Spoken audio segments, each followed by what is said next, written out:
नमस्कार साथियों, आप सभी का बहुत स्वागत है। मैं हूं डॉक्टर माविर जाखड़ और आप देख रहे हैं डॉक्टर एम हॉक। साथियों, आज बात करेंगे ऐसे पाकिस्तानी प्रधानमंत्री के बारे में जिसने मुंबई में पढ़ाई की और बाद में पाकिस्तान का प्रधानमंत्री बना और जिसको बाद में फांसी की सजा दे दी गई, उसी की सेना के जनरल जिया उल हक द्वारा, जिसने तख्ता पलट करके पाकिस्तान की सत्ता अपने कब्जे में ले ली। जुल्फिकार अली भुट्टो के पिता आजादी से पहले जूनागढ़ में दीवान थे। मुंबई में जुल्फिकार की पढ़ाई हुई थी, वे इसे अपना दूसरा घर मानते थे। यहाँ तक कि पाकिस्तान में रहते हुए भी वे मुंबई में बिताए अपने छात्र जीवन को याद करते थे। जुल्फिकार के पिता ने ही जूनागढ़ के नवाब को सह दी थी, जिसके कारण नवाब अपने राज्य को पाकिस्तान में मिलाना चाहते थे। जिन्ना के साथ मिलकर पूरी तैयारी भी कर ली थी, हालांकि भारत के सामने उनकी एक नहीं चली और नवाब को पाकिस्तान भागना पड़ा था। वहीं जुल्फिकार के पिता के पास पाकिस्तान में काफी जमीन थी, वहां जाकर वे सियासत में सक्रिय हो गए। उन्हीं के दम पर जुल्फिकार ने वहां की सियासत में अपनी पहचान बनाई, बाकायदा पार्टी बनाई और प्रधानमंत्री के पद तक पहुंचे। आज हम इसकी क्यों बात कर रहे हैं, तो इसका जवाब है कि पाकिस्तान के पूर्व प्रधानमंत्री जुल्फिकार अली भुट्टो को 45 वर्ष पहले दी गई फांसी एक गलत फैसला था।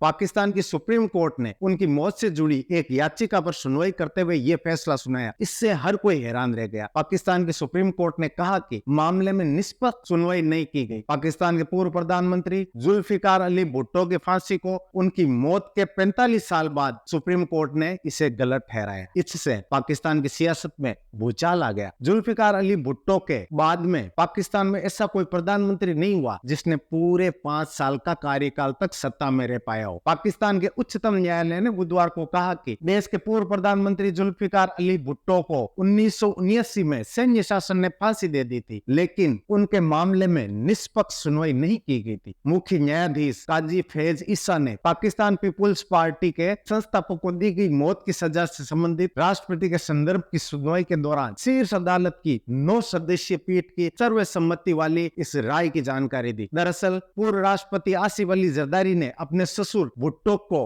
हत्या के एक मामले में उकसाने के लिए दोषी ठहराए जाने 1979 में दी गई फांसी की सजा के मामले को दोबारा विचार के लिए 2011 को उच्चतम न्यायालय में भेजा था।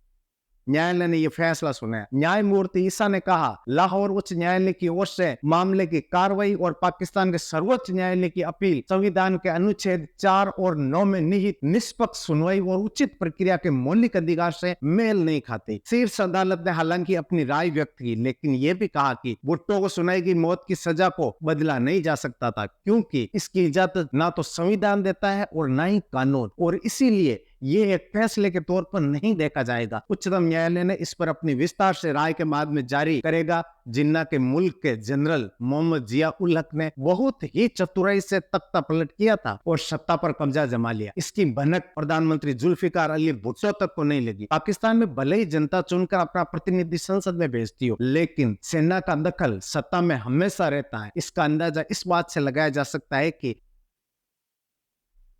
जब से पाकिस्तान बना है तब से लेकर अब तक सेना 30 साल शासन चला चुकी है। जुल्फिकार अली भुट्टो को पाकिस्तानी सेना प्रमुख के पद पर कोई ऐसा आदमी चाहिए था जो उनका कहा माने, सरों पर चले, उनके हुक्म की तामील करे। ऐसा आदमी जो हो तो लेकिन ना होने के बराबर हो और जिससे पाकिस्तान की सियासत पर भुट्टो की पकड़ और मजबूत हो जाए। लेकिन outgoing army chief general tikka Khan ने अपने उत्तराधिकारी के रूप में जिन 7 नामों की लिस्ट प्रधानमंत्री भुट्टो के पास भेजी थी, उसमें से वे नाम नहीं था। भुट्टो की आंखें तलाश कर रही थी जनरल जिया उल हक को। कहते हैं कि भुट्टो ने जब लिस्ट में अपने प्रिय जिया उल हक का नाम नहीं देखा तो उन्होंने टिक्का खान को तलब कर लिया। उनका सीधा सवाल था, लिस्ट में जिया उल हक का नाम क्यों नहीं है? टिक्का ने जवाब दिया, पहली वजह तो यह है कि वे इन 7 नामों से भी जूनियर है। प्रधानमंत्री को आर्मी चीफ चुनने के लिए 7 नाम पर्याप्त है, और अगर प्रधानमंत्री को 7 नामों में भी अपना कोई भरोसेमंद नहीं दिखता है तो फिर अल्लाह ही मालिक। दूसरी वजह कि उनमें आर्मी चीफ बनने की सलाहियत नहीं। देश के प्रति अपनी जिम्मेदारी को देखते हुए मैं अपने नाम को अपनी फहरिस्त में शामिल नहीं कर सकता। ये जवाब सुनने के बाद भुट्टो ने टिक्का से कहा था, आप जा सकते हो, मुझसे ही गलती हुई जो मैंने आपको सलाह के लिए बुला दिया। फिर भुट्टो ने 1 मार्च 1976 को वरिष्ठता और जनरल टिक्का खान की सिफारिश को नजरअंदाज करते हुए जनरल जिया उल हक को पाकिस्तान का आर्मी चीफ बना दिया। वे इस नियुक्ति से खुद को बहुत सुकून में पा रहे थे। उन्हें लग रहा था कि जब आर्मी चीफ उनका अपना आदमी है तो फिर डर किस बात का। ये सोचकर वे हद दर्जे तक मुतमईन थे कि अब तो उनके लिए पाकिस्तान की पॉलिटिक्स हलवे की मानीद है। लेकिन आर्मी चीफ बनने के बाद जनरल जिया उल हक पाकिस्तान का शासक बनने का ख्वाब देखने लगा, और ख्वाब तो हकीकत में भी तब्दील होते हैं। जनरल जिया ने भुट्टो के भरोसे को दरकिनार करते हुए उनका तख्ता पलट कर दिया, उन्हें गिरफ्तार करके खुद पाकिस्तान के शासक बन बैठे। भुट्टो पर अपने राजनीतिक प्रतिद्वंदी मोहम्मद अहमद खां कसूरी की हत्या करवाने का आरोप लगा। कहा जाता है कि प्रधानमंत्री बनने के बाद 1973 में जुल्फिकार अली भुट्टो मुल्तान की यात्रा पर गए थे। उस समय मोहम्मद जिया उल सेना में डिविजनल कमांडर हुआ करते थे। उन्होंने भुट्टो के स्वागत के लिए तमाम सैनिकों को सड़क पर उतार दिया था जो भुट्टो की कार पर फूल फेंक रहे थे। उनकी इस मेहमानबाजी से प्रधानमंत्री फूले नहीं समा रहे थे। इसी रात भुट्टो अपने कमरे में देर रात कोई काम करने में जुटे हुए थे। कमरे की लाइट जल रही थी। इसी दौरान जिया उल हक वहां से गुजरा तो उसने लाइट को जलते हुए देखा और उसके कदम ठहर गए। फिर उससे रहा नहीं गया और वह आगे कमरे की तरफ बढ़ने लगा। कमरे की खिड़कियों पर लगे शीशों से झांककर वह अंदर देखने लग गया। इतने में भुट्टो को शीशे से आ रही परछाई से लग गया कि कोई बाहर खड़ा हुआ है। उन्होंने अपने एनडीसी को आदेश दिया कि जाकर देखिए कि बाहर कौन खड़ा है। जब वह बाहर गया तो देखा तो जनरल जिया उल हक खड़े थे। उन्होंने आकर बताया कि डिविजनल कमांडर जिया है। बताया जाता है कि भुट्टो ने उन्होंने अंदर बुलाया और इतनी रात को आने का कारण पूछा। आपको इसी बात से यकीन हो जाएगा कि जिया किस हद तक चापलूस था। उसने जवाब दिया कि मैं यहाँ से गुजर रहा था तो देखा कमरे की लाइट जल रही है। ये देखकर हैरान रह गया क्योंकि उनका प्रधानमंत्री इतनी रात तक काम कर रहा है। जिया की ये बात सुनकर भुट्टो की आंखों में चमक दौड़ गई और वे इसी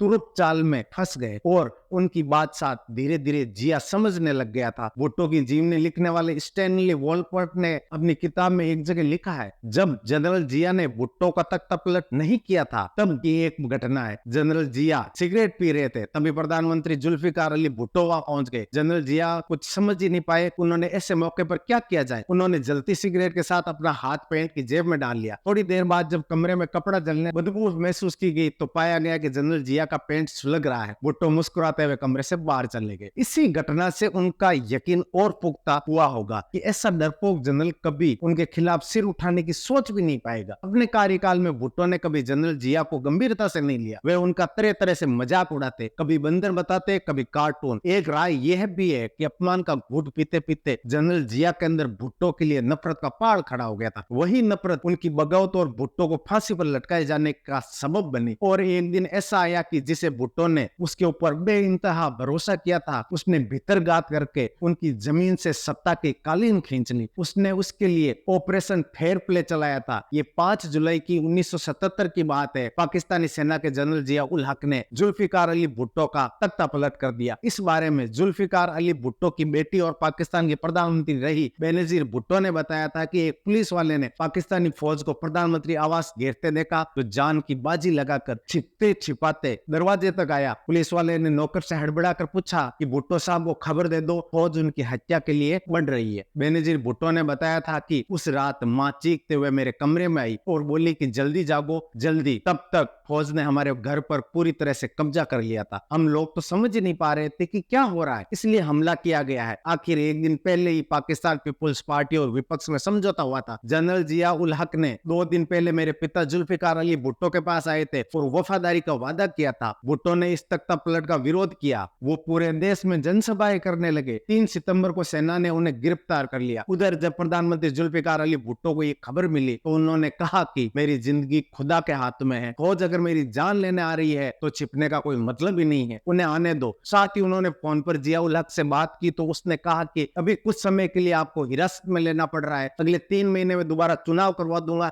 और आप दोबारा प्रधानमंत्री बनेंगे। इसके बाद जुल्फिकार अली भुट्टो गिरफ्तार कर लिए गए। उन पर मार्च 1974 में अपने राजनीतिक प्रतिद्वंदी की हत्या का आरोप था। भुट्टो का मुकदमा स्थानीय कोर्ट के बजाय सीधे हाई कोर्ट में चला। राजनीतिक जानकार मानते हैं कि उन्हें अदालत में अपना पक्ष रखने का मौका नहीं मिला। जुल्फिकार अली भुट्टो पर अक्टूबर 1977 में हत्या का मुकदमा शुरू कर दिया गया। सीधे हाई कोर्ट में शुरू हुए इस मुकदमे में उनको फांसी की सजा मिली। भुट्टो ने अपने बचाव में कोर्ट में कहा था कि मुझे अपनी पैरवी नहीं करनी। मैं ये बात सामने ला देना चाहता हूँ कि ये केस एक बदशकल नाइंसाफी का उदाहरण है। सुप्रीम कोर्ट ने भी उनकी सजा नहीं बदली और 4 अप्रैल 1979 को उनको रावलपिंडी जेल में फांसी पर लटका दिया गया। बताया जाता है कि गिरफ्तारी गिरफ्तारी के समय भुट्टो की पिटाई भी की गई थी। फांसी के लिए उन्हें स्ट्रेचर पर लाद कर जबरदस्ती लाया गया था। 18 मार्च 1978 को भुट्टो को हत्या का दोषी न पाए जाने के बावजूद मौत की सजा दी गई। भुट्टो के करीबियों और उनके बेटे मुर्तजा और बेटी बेनजीर की तमाम कोशिशों के बावजूद वो रिहा न हो सके। हालांकि दुनिया के कई देशों ने भुट्टो के प्रति नरमी दिखाने के लिए जिया उल हक से बात की, लेकिन उसने किसी की भी बात नहीं मानी। मुंबई में पले बढ़े भुट्टो के भारत में कई समर्थक थे। पाकिस्तान का आंतरिक मामला बताकर भारत के तत्कालीन प्रधानमंत्री मोरारजी देसाई ने तो अपील नहीं की थी, लेकिन पूर्व प्रधानमंत्री इंदिरा गांधी ने नरमी की अपील की थी। कई देशों के प्रमुखों ने जनरल जिया उल हक को पत्र लिखकर भुट्टो की फांसी की सजा को माफ करने की अपील की, लेकिन किसी भी राष्ट्राध्यक्ष की अपील को जनरल जिया ने तवज्जो ना दी। फिर उनके परिवार की तरफ से दया याचिका भी दाखिल की गई। 1 अप्रैल 1979 को जनरल जिया ने उस अपील पर लाल कलम से 3 शब्द लिख दिए, पिटीशन इज रिजेक्टेड। आखिरकार 4 अप्रैल 1979 को पूर्व पीएम भुट्टो को फांसी पर लटका दिया गया। इसके बाद जनरल जिया ने पाकिस्तान पर अपनी पकड़ को और ज्यादा मजबूत कर लिया। दुनिया भर में जनरल जिया को पहचान मिली कठोर दिल शासक और कड़े तानाशाह के रूप में, लेकिन एक वक्त ऐसा भी था जब उनकी गिनती बहुत डरपोक सैन्य अफसरों के रूप में होती थी। 4 अप्रैल 1979 को रावलपिंडी के सेंट्रल जेल में उन्हें फांसी हो गई। उस समय रावलपिंडी जेल के स्पेशल सिक्योरिटी सुपरिटेंडेंट रहे कर्नल रफीक उद्दीन ने भुट्टो के जेल के दिनों पर उर्दू में एक किताब भुट्टो के आखिरी 323 दिन लिखी है। 1991 में प्रकाशित इस किताब में दीन ने भुट्टो के आखिरी वक्त का तफसील से ब्यौरा दिया है। फांसी दिए जाने से एक दिन 3 अप्रैल की शाम को 6:05 जेल के अधिकारियों, मजिस्ट्रेट और डॉक्टर ने भुट्टो को बताया कि सुप्रीम कोर्ट में उनकी फांसी की सजा के खिलाफ अपील रद्द हो गई है। ये खबर सुनकर भुट्टो के चेहरे पर कोई भाव नहीं आया। भुट्टो ने जेल अधीक्षक से कहा कि मुझे फांसी से 24 घंटे पहले सूचित करना चाहिए था। आज दोपहर 11:30 पर जब मेरी बेटी और पत्नी मुझसे मिलने आई तो उन्हें भी इस बारे में कोई ठोस जानकारी नहीं थी। भुट्टो ने कहा कि क्योंकि उन्हें फांसी का कोई लिखित आदेश नहीं दिखाया गया, इसलिए वो अपने वकील से यथाशीघ्र मिलना चाहेंगे और उनके दांत में दर्द है, इसलिए वो अपने डॉक्टर जफर नियाजी से भी तत्काल मिलना चाहेंगे। जब अधिकारी भुट्टो को फांसी की सूचना देकर जाने लगे तो वो कांपते हुए उठे। उन्होंने कहा कि उनके पेट में दर्द हो रहा है। भुट्टो ने अपने शाइक अब्दुल रहमान को बुलाया और दाढ़ी बनाने के लिए गर्म पानी लाने को कहा। फिर भुट्टो ने रफी से पूछा, रफी क्या ड्रामा चल रहा है? रफी चुप रहे। जब भुट्टो ने दोबारा वही सवाल किया तो उन्होंने साफ बता दिया कि उन्हें आज ही फांसी दी जाएगी। ये सुनकर थोड़ी देर के लिए भुट्टो के चेहरे पर अजीब कैफियत तारी हो गई और फिर वो बोले, ठीक है सब खत्म, ठीक है सब खत्म। भुट्टो का चेहरा पीला पड़ गया और उनका चेहरा सूख गया। उन्होंने फिर से रफी से पूछा, आज कब? उन्हें जवाब में 7 अंगुलियां दिखाई तो भुट्टो ने पूछा 7 दिन बाद? रफी ने उन्होंने बताया 7 घंटे बाद में। थोड़ी देर बाद भुट्टो ने कहा, मेरे वकीलों ने मामले को बिगाड़ दिया, मेरी फांसी के लिए वही जिम्मेदार है, वो मुझे सब गलत बताता रहा, उसने सब मिट्टी में मिला दिया। भुट्टो ने कहा कि उनकी पार्टी को जिंदा के बजाय मुर्दा भुट्टो चाहिए। दाढ़ी बनाते समय भुट्टो ने जेल के डिप्टी सुपरिटेंडेंट से कहा, डिप्टी साहब आपको मेरे जैसा नेता कहां मिलेगा, लेकिन आपको मेरे जैसे नेता की जरूरत ही कहां है? मेरी जरूरत तो गरीबों को है, आप जैसों को नहीं। मैं मोची गेट पर मोचियों के लिए भाषण दिया करता था क्योंकि मैं भी मोची हूँ। आप लोग गरीबों से उनका नेता छीन रहे हैं। मैं एक क्रांतिकारी हूँ, मैं गरीबों का मददगार हूँ। यार जब तुम्हें मुझे मारना ही था तो 2 साल पहले क्यों नहीं मार दिया गया? भुट्टो ने डिप्टी से कहा कि उनकी कलाई की घड़ी उनकी मौत के बाद उनकी कोठरी के संतरी को दे दी जाए। फांसी से पहले उनका सहायक रहमान जब उनके लिए कॉफी लेकर आया तो भुट्टो ने उससे कहे सुनने के लिए माफी मांगी। रात 8:45 से 9:45 तक वो अपनी वसीयत लिखते रहे। कुछ देर बाद वो अपनी कंघी, शीशा, जानमाज इत्यादि टेबल पर ठीक करने लगे। फिर उन्होंने अपना सिगार की राय वगैरह साफ की और 10:10 पर उन्होंने फिर लिखना शुरू किया और 11:05 तक लिखते रहे। उन्होंने रहमान को बुलाकर अपनी कोठरी साफ करने के लिए कहा। थोड़ी देर बाद ही उसने उनकी कोठरी भी साफ कर दी। रात 11:25 पर भुट्टो ने कहा कि वो थोड़ी देर से सोना चाहते हैं क्योंकि पिछली रात वो ठीक से सो नहीं सके थे। हालांकि उन्होंने अपने साई को 12 बजे जगा देने की हिदायत भी दी। उन्होंने अपनी बेटी सनम का नाम कई बार पुकारा। 12 बजे जब उन्हें जगाया गया तो वो नहीं उठे तो वो जेल के अधिकारियों ने उन्हें सोने दिया। वो अपने आप 4 अप्रैल को तड़के 1:10 पर उठे। ठीक 2:04 पर उन्हें फांसी दे दी गई। आपको ये जानकारी कैसी लगी कमेंट करके जरूर बताना। वीडियो अच्छा लगा तो चैनल को सब्सक्राइब करें। आप अपना बहुत ख्याल रखिएगा। नमस्कार।